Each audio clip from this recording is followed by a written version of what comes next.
चक्षुरुन्मीलितं येन तस्मै श्रीगुरवे नमः। श्रीचैतन्यमनोभीष्टं स्थापितं येन भूतले स्वयं रूप तदा मह्यं ददाति स्वपदान्तिकम्।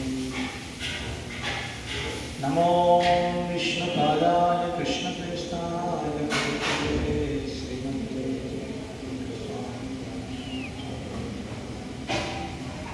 नमो विष्णुपादाय कृष्णप्रेष्ठाय भूतले श्रीमते भक्तिवेदांत स्वामिनिति नामिने। नमस्ते सरस्वती देवी गौरवाणि प्रचारिणे निर्विशेष शून्यवादि पाश्चात्यदेशतारिणे। जय श्री कृष्ण चैतन्य प्रभु नित्यानंद श्री अद्वैत गदाधर श्रीवासादि गौर भक्तवृंद। हरे कृष्ण कृष्ण कृष्ण हरे हरे हरे राम राम राम हरे हरे। मूकं करोति वाचालं भङ्गुं लङ्घयति यत्कृपातमहं वन्दे श्रीगुरो दीनकारिणं परमानन्दमाधवं श्रीचैतन्येश्वरम्। ॐ नमो भगवते वासुदेवाय।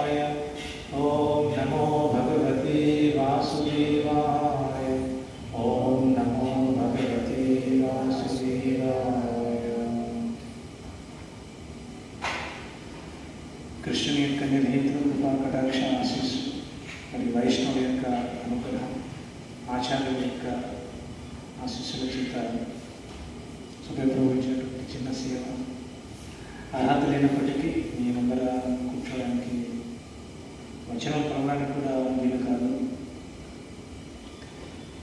కానీ ప్రభువారి యొక్క సేవ, ఆచార్యుల యొక్క సేవలో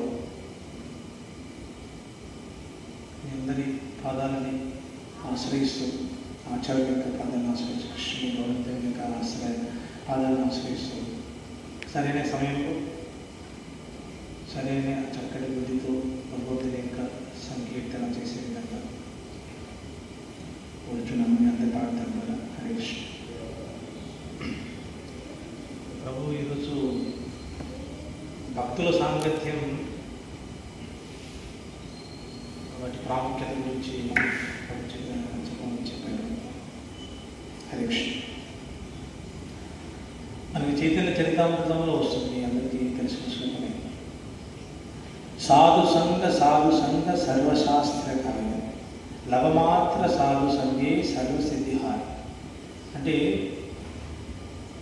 వేదాలు, మనం 4 వేదాలు, అష్టాదశ పురాణాలు, ఉపనిషత్తులు, ఇతరత్ర లేకంటే నామ పంచసూత్రాలు, ఇవన్నీ వాటిని భాగవతం మనం చదివినప్పటికీ కూడా శుద్ధ భక్తుల యొక్క సాంగత్యంలో వారి ద్వారా తెలుసుకునే యొక్క జ్ఞానం ఏదైతే ఉందో, మనం కొన్ని సంవత్సరాల తరబడి తెలుసుకునేట్టు కూడా ఆ భక్తుల సాంగత్యం ద్వారా చాలా సులభంగా తెలుసుకోవచ్చు. అదే చెప్తున్నాడు, సాధు సంగ సర్వశాస్త్రికాయ లవమాత్ర సాధు సంగే సర్వసిద్ధిహాయ. ఎటువంటిదంటే శుద్ధ భక్తులతో కూడినటువంటి సాంగత్యం కొద్దిపాటి క్షణమైన వేదాల యొక్క సారాంశం మొత్తం కూడా మన యొక్క హృదయంలో ప్రకటన అవుతుంది. అంతటి విలువైనటువంటిది, ప్రాముఖ్యమైనటువంటిది శుద్ధ భక్తుల యొక్క సాంగత్యం. చైతన్య చరితామృతంలో మనకు గమనిస్తే ఎంతోమంది శుద్ధ భక్తుల సాంగత్యం మనకి అగోచరం అవుతూ ఉంటుంది. అందులో ఇంకా చెప్తున్నారు, మనం సాధు సంగ నామకీర్తన భాగవత శ్రవణ మధురవాస శ్రీ మూర్తిర శ్రద్ధాయ సేవన అని చైతన్య మధ్యలో వస్తుంది. అంటే భక్తులు ఎవరైతే ఉన్నారో పరంపరల గురువు ఆశ్రయించి పరంపరల వారందరూ కూడా భగవంతుని యొక్క భక్తులైతే ఉన్నారో వారితో సాంగత్యం ఉండాలి. పైగా భగవంతుని యొక్క నామాన్ని స్మరిస్తూ ఉండాలి, భాగవతం శ్రవణం చేస్తూ ఉండాలి. తర్వాత ధామవాసాన్ని కూడా వెళ్ళి అప్పుడప్పుడు మనం ధామవాసం కూడా చేస్తూ ఉండాలి. అంటే మనకి భాగవతం చదువుతున్నప్పటికీ కూడా కొన్ని మనకి నిగూఢంగా అర్థం కాలేకుంటాయి. అవి కేవలం శుద్ధ భక్తుల యొక్క భాగవతం తరగతి మనం ఎప్పుడైతే అటెండ్ అవుతుంటామో ఆ సమయంలో గురువుల యొక్క ఆచార్యుల యొక్క ప్రచోదనం ద్వారా ఆ క్షణానికి వాళ్ళు ప్రిపేర్ కానప్పటికీ కూడా వారి యొక్క హృదయం నుంచి ప్రకటన అవుతూ ఉంటుంది. అవి మనకి ఎన్నో సంవత్సరాల నుంచి కావాల్సిన జ్ఞానం అది ఆ సమయానికి మనల్ని ప్రచోదన చేస్తుంది. పైగా శ్రీమద్ భాగవతం ప్రతిరోజు మనం చదవడమే కాకుండా భక్తుల సాంగత్యం కూడా చర్చ చేస్తూ ఉండాలి. పైగా ధామవాసం ఎటువంటి ధామవాసం అంటే మధుర, బృందావనం, పూరి జగన్నాథ్, మాయకులే కాకుండా భక్తులు ఎక్కడైతే శుద్ధ భక్తులు ఎక్కడైతే ఉంటారో, ఎక్కడైతే హరినామ భాగవతం చర్చ జరుగుతుంటుందో అది కూడా ధామమే. మనం లేకుండా మీరు ఎక్కడైనా ఏదైనా ఆలయాలకు వెళ్తే, మనం మామూలుగా ఎక్కడైనా ఆలయాలు వెళ్తే, ఇప్పుడు నేను రీసెంట్గా మంత్రాలయం వెళ్ళాను. మంత్రాలయం రాఘవేంద్ర స్వామి అంటే అది వాస్తవంగా ధామమే. ఎందుకు ధామం అంటే మంత్రాలయంలో రాఘవేంద్ర స్వామి సాక్షాత్ ప్రహ్లాద మహారాజు అంశ, కలియుగంలో ప్రహ్లాద అంశ. అది మధ్వాచార్య శిష్య పరంపర కింద వస్తుంది. మన బ్రహ్మ మధ్వాచార్య ఆచార్య శిష్య పరంపర కింద వస్తుంది. నేను దర్శనానికి చేసుకుంటున్నాను ఆయన. అందులో ఆయన సజీవం ఉంటాడు రాఘవేంద్ర స్వామి. అక్కడ ఆయన జపించే మంత్రం కూడా హరే కృష్ణ కృష్ణ కృష్ణ హరే హరే రామ రామ రామ హరే హరే. దర్శనం చేసుకునే సమయంలో అది కూడా ఒక్క నిమిషమే ఒక్క నిమిషంలో వాళ్ళు స్వామి మీరు వెళ్ళండి, అరసెకండ్ కూడా కాలేదు అసలుకి. మనం బెంగళూరు నుంచి వచ్చి దర్శనం చేసుకుంటూ ఉంటే అరసెకండ్ కూడా వాళ్ళు మనల్ని తోసివేయడానికి ప్రయత్నం చేస్తున్నారు. కానీ మీరు గమనిస్తే ఇస్కాన్లో భాగవతం కానీ, భాగవత క్లాసులు జరిగేటప్పుడు కానీ, భగవంతుని దర్శనం జరిగే సమయంలో కానీ, భక్తుల సాంకేత్యం కానీ ఎటువంటి కలత ఉండదు మనకి. మిగతా ఇతర ఆలయాల్లో తిరుమలలో భగవంతుని దర్శించేటప్పుడు తోస్తూ ఉంటారు. ఇతర ఎక్కడికి వెళ్ళినా కూడా ఇదే ఉంటుంది. మనం సరిగ్గా భగవంతుని ఆస్వాదించాలి, దర్శనం సరిగా, రూపాన్ని సరిగా ఆస్వాదించాలి. అది కేవలం భక్తుల యొక్క భాగవతోత్తములు వచ్చినటువంటి యొక్క ప్రభుత్వం వచ్చినటువంటి ఇస్కాన్ భక్తుల సాంగత్యంలోనే జరుగుతుంది. ఇంకా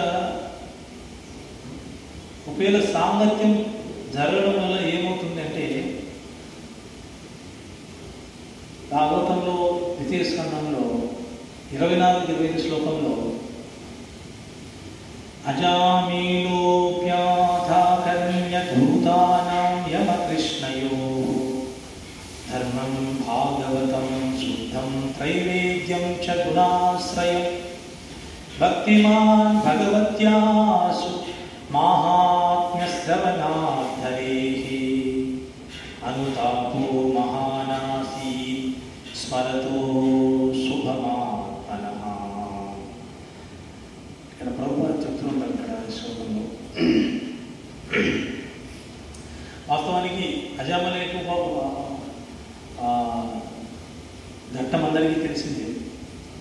అజామయుల యొక్క శరీరం వదిలే సమయంలో యమదూతలు వచ్చి తీసుకునే సమయంలో విష్ణుదూతలు రావడం, ఆ యమదూతలు మరియు విష్ణుదూతల యొక్క సంవాదం జరిగే సమయంలో, ఆ కొద్దిపాటి సమయంలోనే యమదూతలు విష్ణుదూతల సంవాదం వినినంతటిని అజామయుల యొక్క హృదయంలో వేదముల యొక్క సారాంశం మొత్తం మరియు త్రిగుణముల యొక్క ధర్మం మొత్తం ఆయన యొక్క హృదయంలో ప్రకటితమవుతుంది.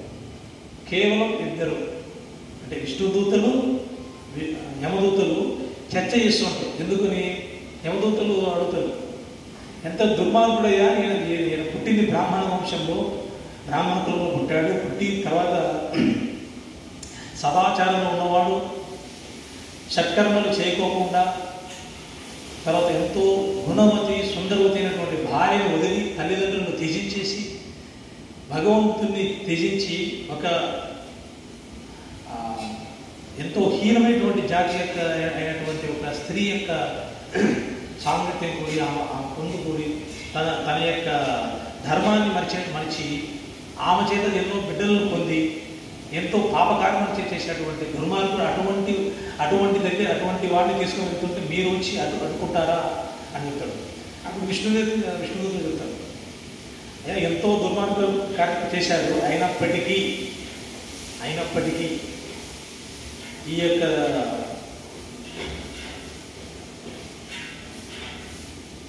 అజామీనుడు శరీరం చాలించే సమయంలో భయంతో తన బిడ్డైనటువంటి చిన్న కుమారుడు నారాయణ అని నామం పెట్టుకుంటాడు. పిల్లవాడి పేరు నారాయణ అని పిలవడం జరుగుతుంది. ఏది భగవంతుని పేరు ప్రేమతో నాకు పిలిచింది, బిడ్డ పైన ప్రేమతో. మనకి ఎవరికైనా ఎక్కువ ప్రేమ ఉంటే మన హృదయంలో ఎక్కువ ప్రకటించినది అదే. ఆ సమయంలో పిలిచింది మాత్రం బిడ్డనే, కానీ యమదూతలు అంటారు పిలిచింది నారాయణ అనేది తన బిడ్డ పేరు కదా, మీరు ఎందుకు వచ్చారంటే పిలిచింది నారాయణ అనేది బిడ్డ పేరు అయినప్పటికీ కూడా ఆ నామం భగవంతుని యొక్క నామం కాబట్టి. సో భగవంతుని యొక్క నామం ఎటువంటిదంటే ఒక్కమారు పవిత్ర హరినామాన్ని కీర్తించిన మాత్రాన పవిత్రులు అవుతారు. తర్వాత వాళ్ళు ప్రాయశ్చిత్తం కూడా అవుతుంది. ఎన్నో కొన్ని వేల జన్మల్లో కానీ లేకపోతే ఈ జన్మలో చేసినటువంటి ఎంతని పాపం కూడా అది దగ్ధం చేస్తుంది అని చర్చ చేస్తున్నారు ఇద్దరు. ఈ చర్చ చేస్తుంటే అజామయుల యొక్క హృదయంలో ప్రకటితమవుతుంది, నేను ఎంతటి దుర్మార్గుడిని, నేను పిలిచింది భగవంతుడిని కాదు, నా బిడ్డను పిలిచినప్పటికీ కూడా భగవంతుడు ఎంతటి దయామయుడు, ఎంతటి కరుణా సముద్రుడు, నేను పిలిచింది నా బిడ్డని, అయినప్పటికీ భగవంతుడు తన నామాన్ని అనుకొని తన నామైనటువంటి నారాయణ అనే పదాన్ని పలికాడు కాబట్టి ఆ పుణ్యం చేత ఎంతో కొన్ని రాసులతో, కొన్ని కోట్ల రాసులతో అయి ఉంటుంది అజామిలుడు చేసిన పాపం. అంతటి పాపాన్ని దగ్ధం చేసిన నామం అని ఆ యొక్క అజామిలుడు తన హృదయంలో ఎప్పుడైతే ఆ ఇద్దరు భక్తులు, యమదూత భటులు కూడా భక్తులు అవుతారు వాళ్ళు కూడా. ఎందుకు యమదూత భటులు కూడా భగవంతుని ఆశ్రయించిన వాళ్ళు కూడా. కానీ వాళ్ళ ధర్మం ఏమిటి? ఎవరైతే పాపం చేసినారో తీసుకుని వెళ్ళిపోవడం వాళ్ళ ధర్మం అంతే. కానీ విష్ణుదూతలు ఎప్పుడైతే ఆ వాగ్విధానం చేస్తున్నారు, తీసుకుని వెళ్ళడానికి వీలు లేదు, భగవంతుని నామం ఎటువంటిది, భగవంతునికి నామం పవిత్రం ఎటువంటిది, ఇవన్నీ చర్చ చేయడంలో ఆ యొక్క అజామిలుడి యొక్క హృదయంలో భాగవత ధర్మం, తర్వాత త్రిగుణాలు, వేదం సారాంశం తన హృదయంలో ప్రకటితమవుతుంది. భాగవత ధర్మం అంటే ఏంటి?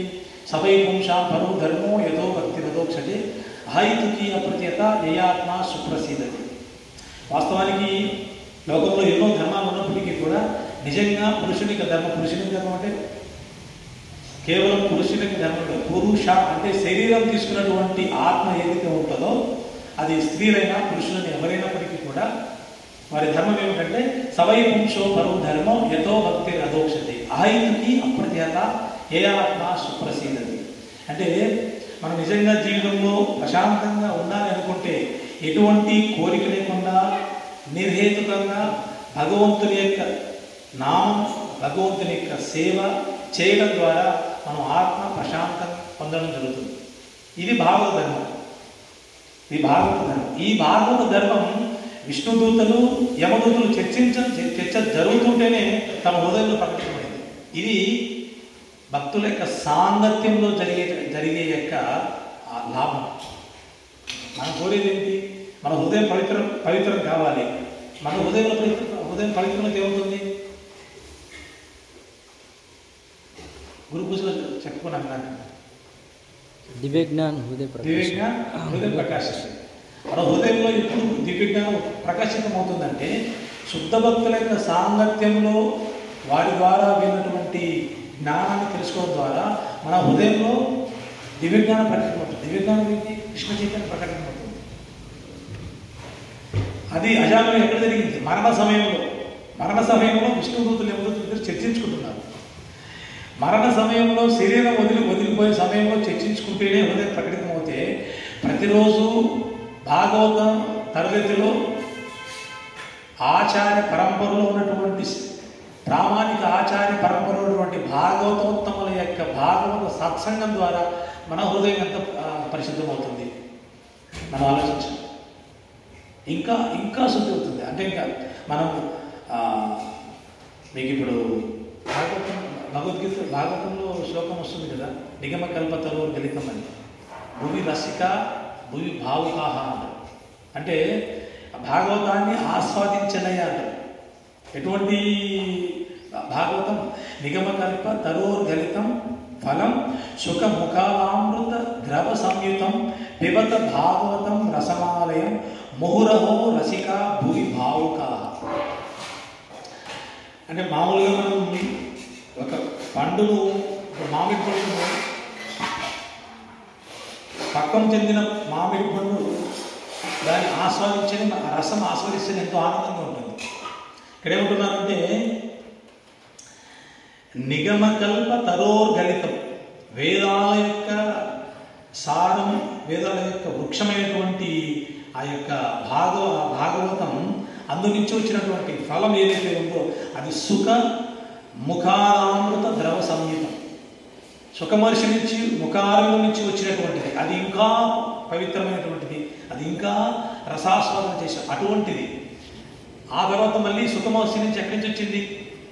తిరిగి మళ్ళీ ఆచార్య పరంపరలో మనకి ప్రభుపాద నుంచి వస్తుంది.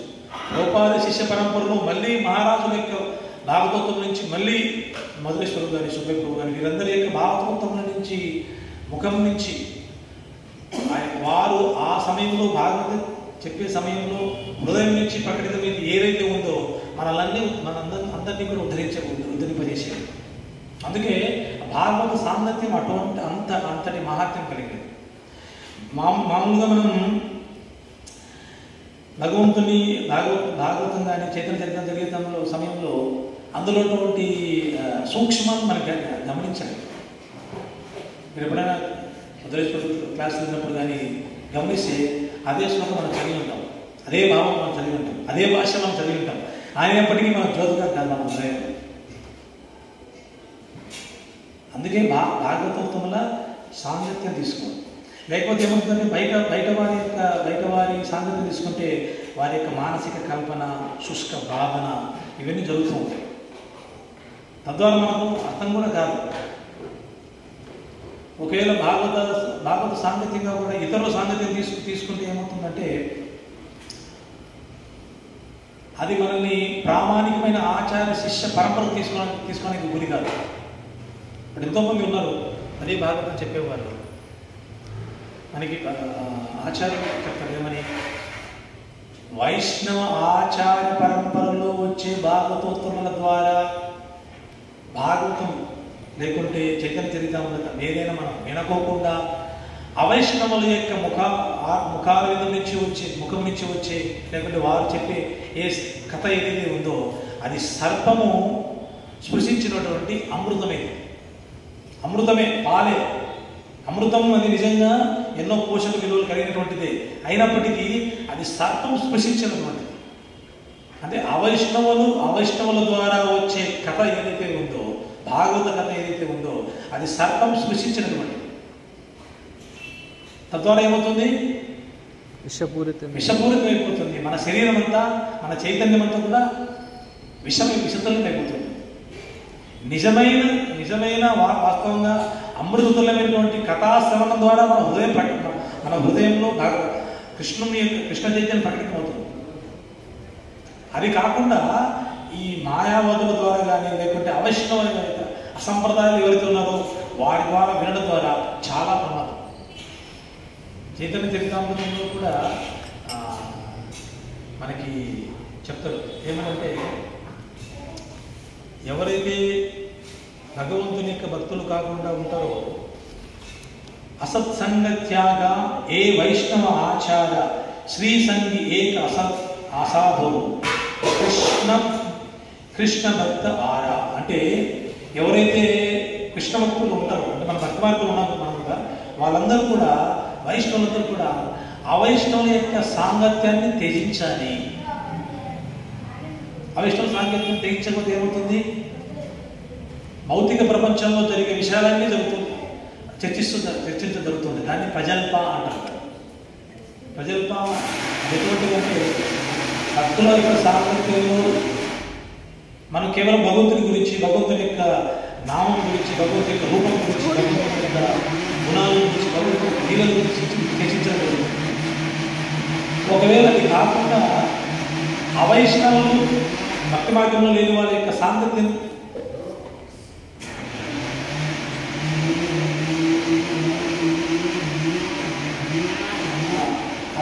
భక్తుల యొక్క సాంగత్యం ఏం జరుగుతుందంటే మనకి భౌతిక ప్రాపంచక విషయాల యందు మనస్సు వెలివేయడం జరుగుతుంది. అంటే మనం కూడా డబ్బులు సంపాదించాలి, మనం కూడా పెద్ద పెద్ద బిల్డింగ్ కట్టాలి, మనం కూడా ఎకరాలు పొలం తీసుకోవాలి, మనం కూడా పెద్ద పెద్ద కార్లు తీసుకోవాలి, లేదా మనం కూడా భౌతికంగా చాలా ఆర్థికంగా పుష్టిగా ఉండాలి, లేకపోతే రకరకాల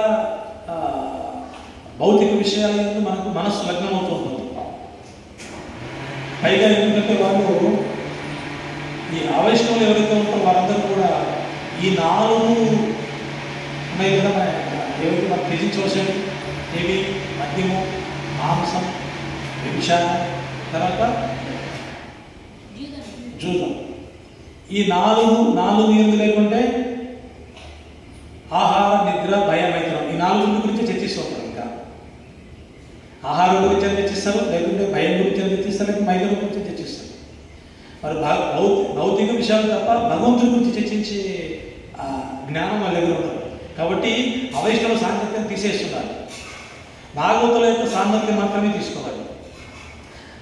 అప్పుడు మాత్రమే మనం విశుద్ధ భక్తుల యొక్క సాంగత్యం తీసుకున్నాం. మనం కూడా మన యొక్క హృదయం కూడా పవిత్రీకరణ జరుగుతుంది. మనం కూడా విశుద్ధ భక్తులు కావడానికి మార్గం ఏర్పడుతుంది. అజామినుడు ఆ విష్ణుదూతల యమదూతల యొక్క చర్చ వినడం ద్వారా తాను విశుద్ధ భక్తుడైన ఆ క్షణమే విశుద్ధ భక్తుడే అయ్యాడు.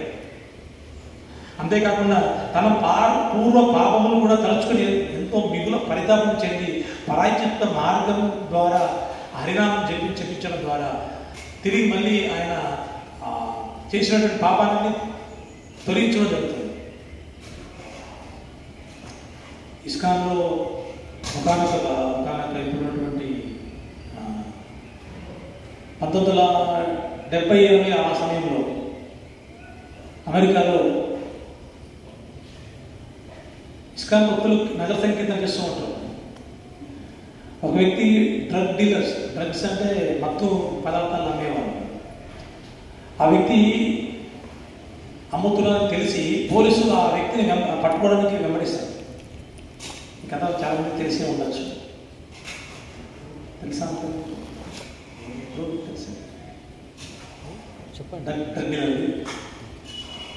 డ్రగ్స్ డీలర్ది మన ఇస్కాన్ భక్తులు అమెరికాలో హరినామ సంకీర్తన చేస్తూ ఉంటారు. ఆ సమయంలో అదే సమయంలో పోలీసులు ఈయన డ్రగ్స్ అమ్ముతున్నాడని పోలీసులు పట్టుకోవడానికి వెళ్తూ ఉంటారు.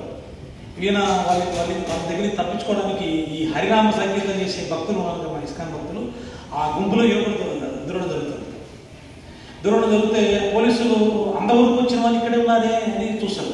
చూస్తే అందరూ హరే కృష్ణ హరే కృష్ణ కృష్ణ కృష్ణ హరే హరే హరే రామ హరే రామ రామ రామ హరే హరే అని కీర్తన చేసుకుంటున్నారు. పెద్ద పెద్ద ధ్వజాలు, పెద్ద పెద్ద కరతాళాలు, పెద్ద భక్తులందరూ కూడా ఆనందంగా.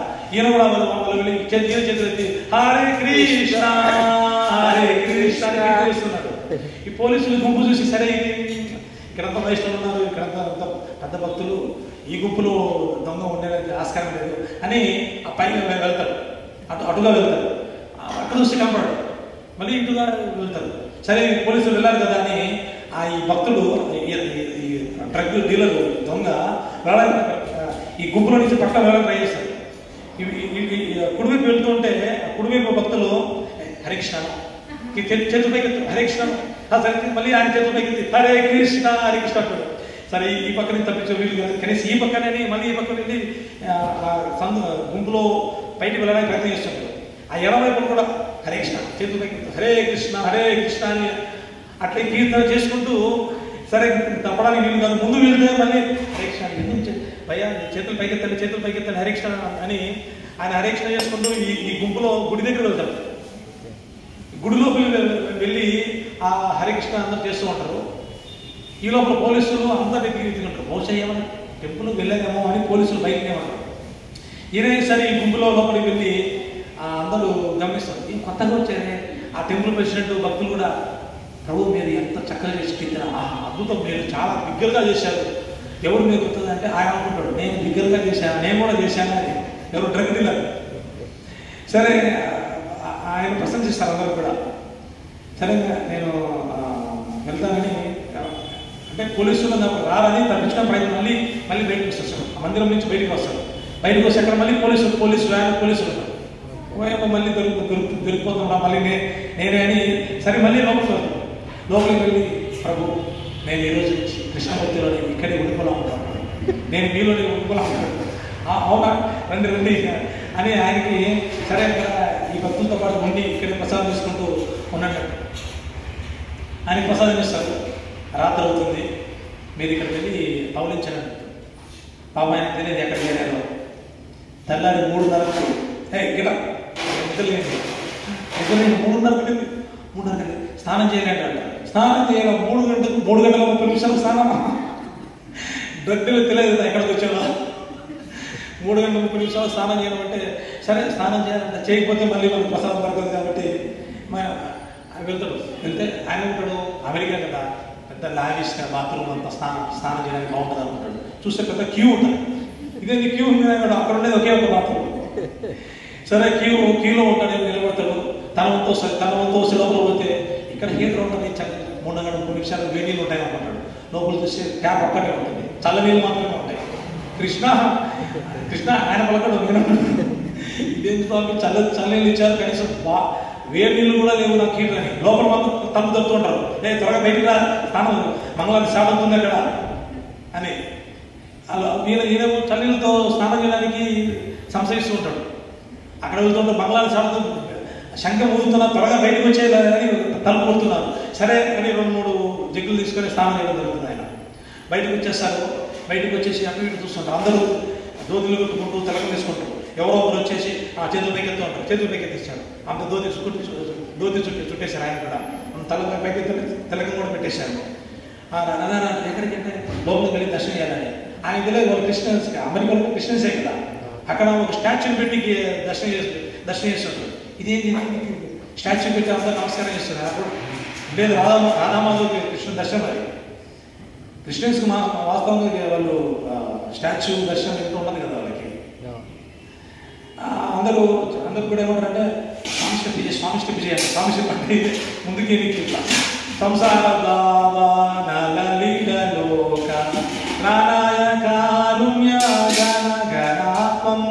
అందరూ ముందుకు తిరిగి అర్ధగంట సేపు దేంద్ర ఒకే స్టెప్ అర్ధగంట సేపు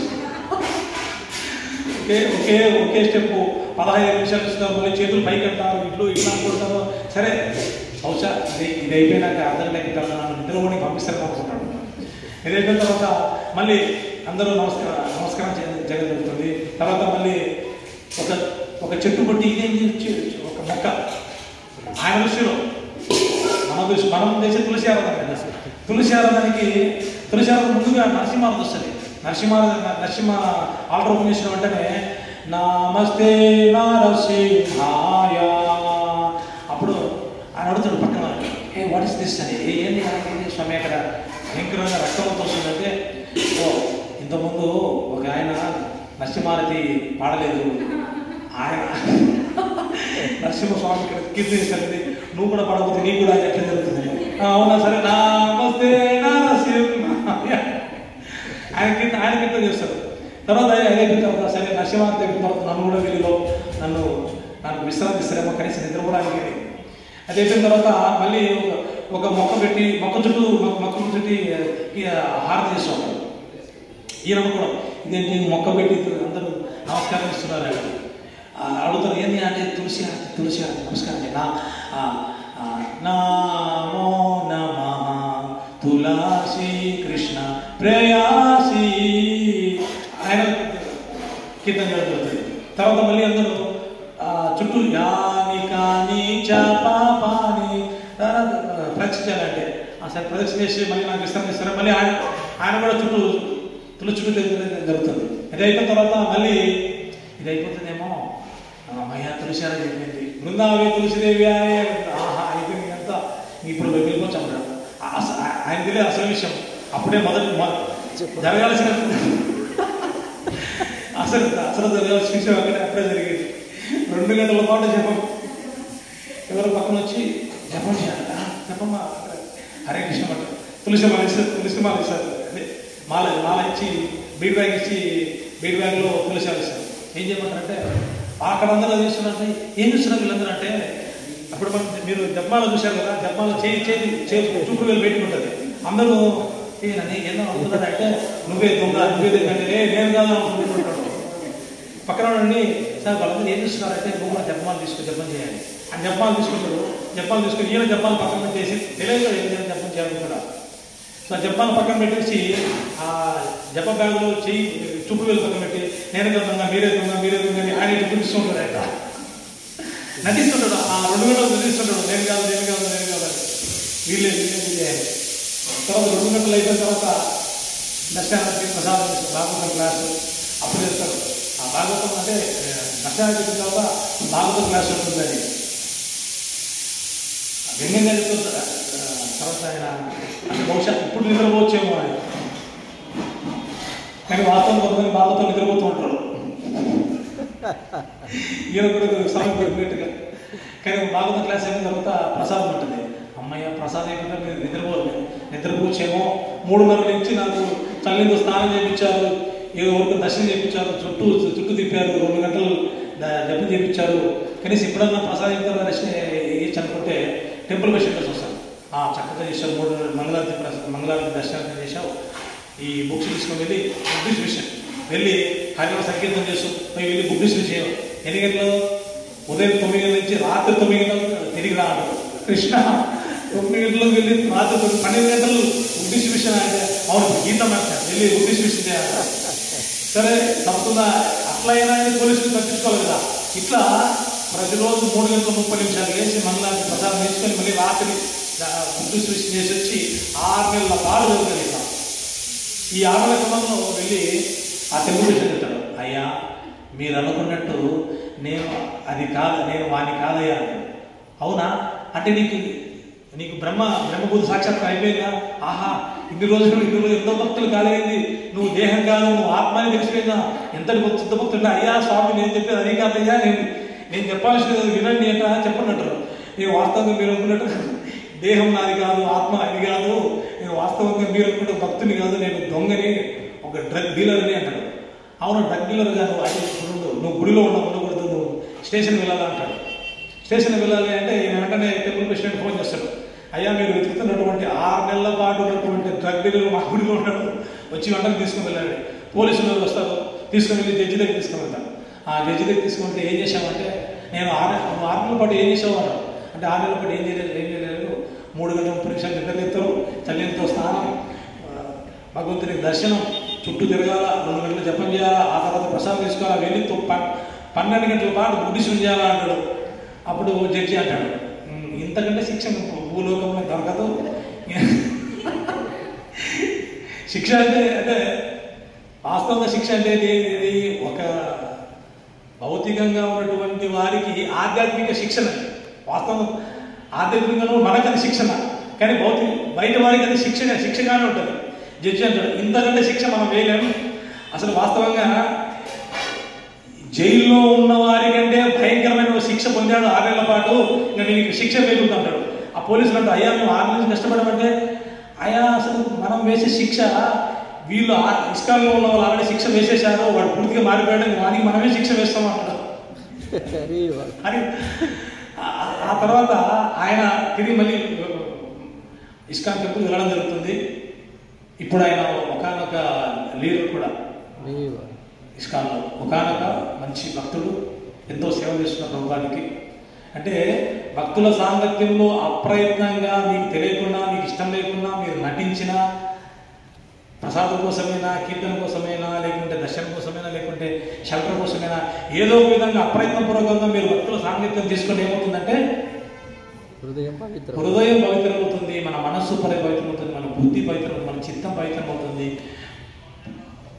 పరిపూర్ణంగా మనం పవిత్రమవుతుంది. తద్వారా కృష్ణ చైతన్యంలో మనం ముందుకు వెళ్ళడం జరుగుతుంది. మన హృదయంలో కృష్ణుని యొక్క అవతారం ప్రకటమవుతుంది, మనం ఆధ్యాత్మికంగా ముందుకు వెళ్ళడం జరుగుతుంది. అది భాగవతం యొక్క సాంగత్యం, దానికి ఉన్నటువంటి యొక్క ప్రాముఖ్యత. కాబట్టి మన నిజ జీవితంలో మనం గుడి నుంచి వెళ్ళిన తర్వాత ఎడారిలో ఏముంటాయి? ఇక్కడ చెట్లు ఉండవు, నీళ్ళు ఉండవు కదా. ఎడారిలో మీరు నడుస్తూ ఉంటే మీ శరీరం అలసిపోయి మీకు చెట్టు నీడ పడతారు, లేకుంటే మంచి నీళ్ళు కూడా పడతారు. అట్లుంటుంది భక్తుల యొక్క సాంగత్యం లేకుండా బయట. అంటే మీరు వేసారిపోయి ఉంటుంది తప్ప మనం ఆనందంగా ఉండే ఆధ్యాత్మిక జ్ఞానం లేకుంటే విషయాలు చర్చే ఉండదు. కాబట్టి వాటిని మనం త్యజిస్తూ ఉండాలి. అంటే మనం కూడా మన ప్రయత్నపూర్వకంగా చర్చించాలి. ఒకవేళ అభక్తుల సాంగత్యం లేకుంటే బాగా భగవంతుని యొక్క కృష్ణుని యొక్క సంబంధం లేకుండా ఏదైతే ఉంటుందో అదంతా కూడా భక్తి సంస్థలో భక్తి సంబంధంలో కూడా వస్తుంది. ప్రజన్మ అది ఆత్మకి విషం లాంటిది. ఇప్పుడు మన శరీరానికి ఆహారం ఇస్తాం కదా, కుళ్ళిన పదార్థాలు ఇస్తామా? ఇవ్వం కదా. అట్లాగే మన ఆత్మకి భగవంతుని యొక్క భాగవత యొక్క కథ, శ్రవణ, కీర్తన, భాగవతుని యొక్క సాంగత్యం తీసుకునే విషయాలు తప్ప ఇతరత్ర విషయాలు చర్చించడం ద్వారా కృష్ణుని సంబంధం లేకోకుండా ఇతరత్ర ఏ విషయాలు చర్చించినా అది మన ఆత్మకు విషం ఇచ్చిన వాళ్ళు. కాబట్టి మనం ప్రయత్నపూర్వకంగా అభక్తుల అవైష్ణవుల భౌతిక విషయాల సాంగత్యాన్ని త్యజించాలి. ప్రయత్నపూర్వకంగా మనకు కష్టమైన ఇష్టం లేకుండా వైష్ణవుల యొక్క సాంగత్యం తీసుకుంటున్నారు.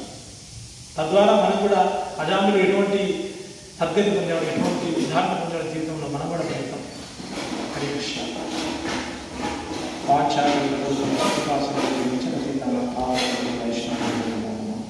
అనంతకోటి వైష్ణవునికి జయ. నామాచార్య శివాయ శాంతి పతిత పావన జగద్గురు శిల ప్రభుపాదికి జయ. హరి కృష్ణ. ఇప్పటి వరకు మనకు వసుమన వెంకటేశ్వరు చాలా చక్కగా భాగవతాన్ని వివరించారు. శ్రీలా జయపతాక స్వామి మహారాజు శిష్యులు అన్నమాట. సంవత్సరమైనప్పుడు దీక్షలు సంవత్సరమైంది.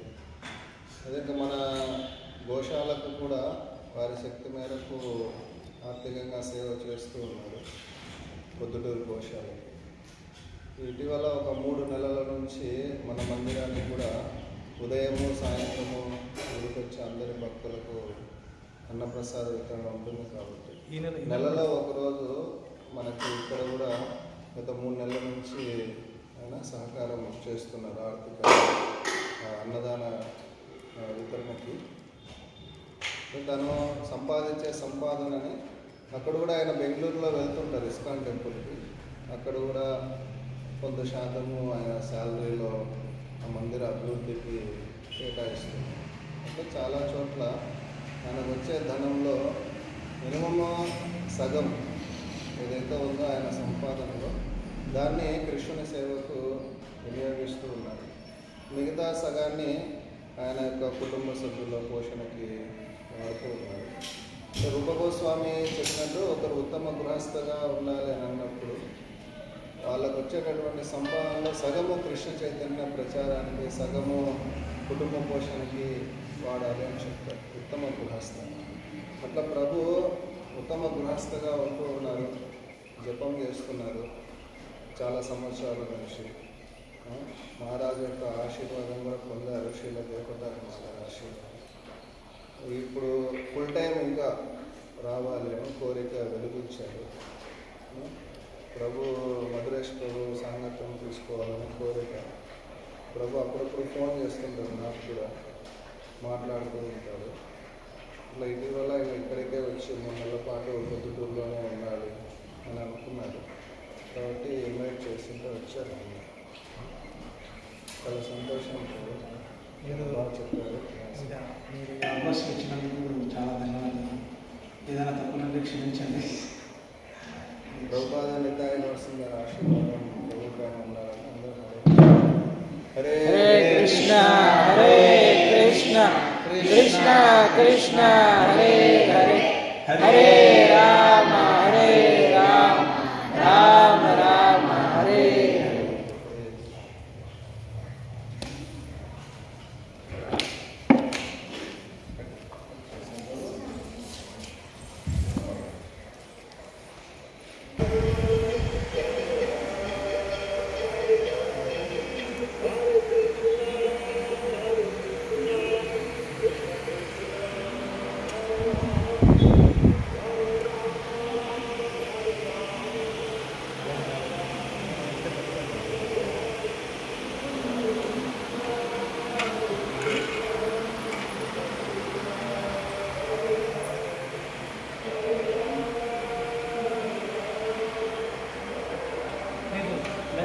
లేదు